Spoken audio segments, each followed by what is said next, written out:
Hello everyone, Radhe Radhe. कैसे हैं आप सब? आई होप आप सब ठीक होंगे और अपनी पढ़ाई में लगे हुए होंगे। तो चैनल पर जो भी स्टूडेंट नए होते हैं वो चैनल को सब्सक्राइब कर लिया करो और बेल आइकन दबा लिया करो, जिससे टारगेट की जो वीडियो आए वो आपको मिल जाए और आप अपना टारगेट टाइम से पूरा कर पाएँ। तो चलिए बात कर लेते हैं टारगेट की कि आपका पिछला टारगेट कैसा पूरा हुआ।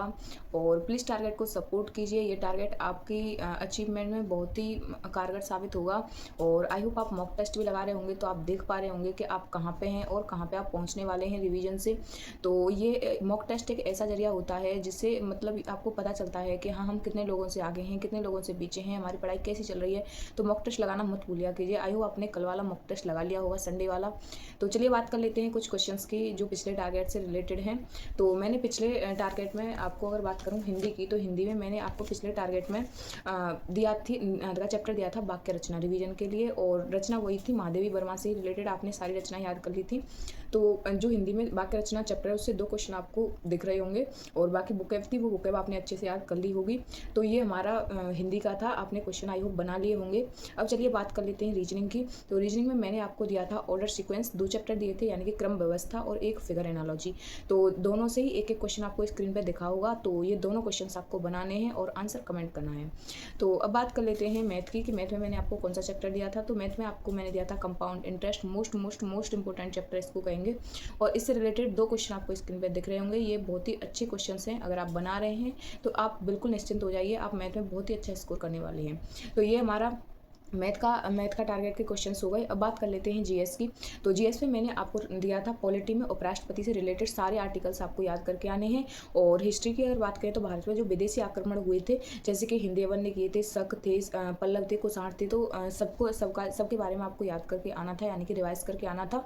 तो आई होप आपने अच्छे से रिवाइज किया होगा और जो स्क्रीन पर आपको क्वेश्चन दिखे हैं वो आपने बना लिए होंगे। तो ये हमारा जीएस का था। ओवरऑल क्वेश्चन काफ़ी क्वेश्चन हो जाते हैं, समथिंग 12-14 क्वेश्चन हो जाते हैं। और आपको मेरे हिसाब से तो जब आपको कोई क्वेश्चन देता है तो उनको मतलब सॉल्व करके एक अच्छी फीलिंग आती है, तो आपको आती होगी।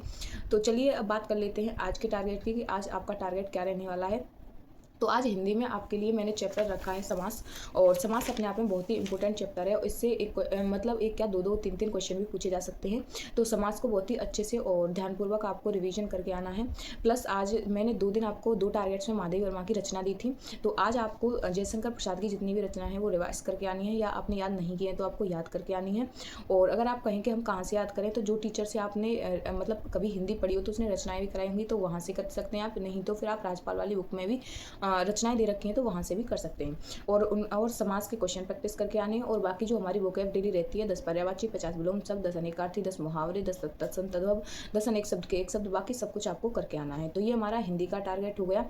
अब बात कर लेते हैं हम मैथ्स की। तो आपको मैथ्स में आज क्या करके आना है, तो मैथ्स में एवरेज जो चैप्टर है वो आपको याद करके मतलब रिवाइज करके आना है। और उसका रिवाइज करने के साथ उसके क्वेश्चन प्रैक्टिस करके आने हैं। 100+ क्वेश्चन आपको करके आने हैं।